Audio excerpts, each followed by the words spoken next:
Hello viewer, কেমন আছেন সবাই? অ্যান্ড্রয়েড বাড়ির চ্যানেলের পক্ষ থেকে সবাইকে স্বাগতম এবং ভিডিওটি দেখার জন্য ধন্যবাদ। তো ফ্রেন্ডস, এখন আমি দেখাবো কিভাবে একটি সফটওয়্যার সাহায্যে বাংলা, আরবি এবং ইংরেজি তারিখগুলো জেনে নেবেন। তো আমাদের অ্যান্ড্রয়েড ফোনে বিশেষ করে ইংরেজি তারিখগুলো দেখা যায়, এর ক্যালেন্ডার থাকে। তো আমি এখন দেখাবো আরেকটি ক্যালেন্ডারের সাহায্যে কিভাবে বাংলা এবং আরবি তারিখ সহ জানতে পারবেন। তো বাংলা তারিখ আমাদের অনেক সময় দরকার পড়ে।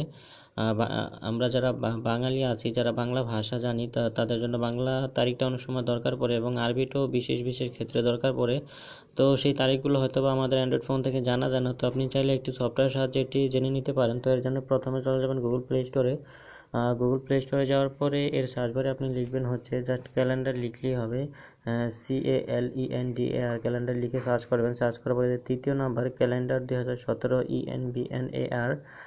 তো এই সফটওয়্যারটি আপনি ইনস্টল করে নেবেন। ইনস্টল করার পর ওপেন করবেন। তো ওপেন করার পর দেখেন এখানে আপনার এই যে 2016 সালের অক্টোবর, নভেম্বর, ডিসেম্বর পর্যন্ত দেওয়া আছে। তো আজকে হচ্ছে 4 জানুয়ারি, যেখানে দেওয়া আজ বুধবার 4 জানুয়ারি। তো জানুয়ারি মাস, তো এই জানুয়ারিতে আপনি ক্লিক করেন। ক্লিক করার পরে দেখেন এই যে আজকে হচ্ছে 4 জানুয়ারি বুধবার। আজকে হচ্ছে রবিউল সানি মাসের 5 তারিখের হচ্ছে আরবি।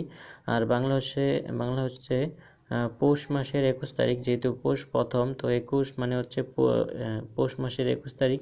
তো দেখেন এভাবে আপনার এই লেখার কালারগুলা দেখে এবং প্রথম মাস দ্বিতীয় মাস দেখে বুঝে নেবেন। তো দেখেন আজকে হচ্ছে পৌষ মাসের 21 তারিখ। তো এই সফটওয়্যারটির সাহায্যে আপনি 2017 সালের 2017 সালের আপনার এখানে পুরো মাসের আপনার আরবি এবং বাংলা সহ ইংরেজির তারিখ তো আমাদের ফোনের ক্যালেন্ডারই থাকে। তো এক্সট্রাভাবে এখান থেকে আরবি এবং বাংলা তারিখগুলো জেনে নিতে পারবেন। তো আশা করি এটি আপনার কাজে লাগবে। তো ফ্রেন্ডস, ভিডিওটি যদি ভালো লাগে অবশ্যই লাইক, কমেন্ট, শেয়ার করতে ভুলবেন না। অবশ্যই আমার চ্যানেলটি সাবস্ক্রাইব করে নেবেন।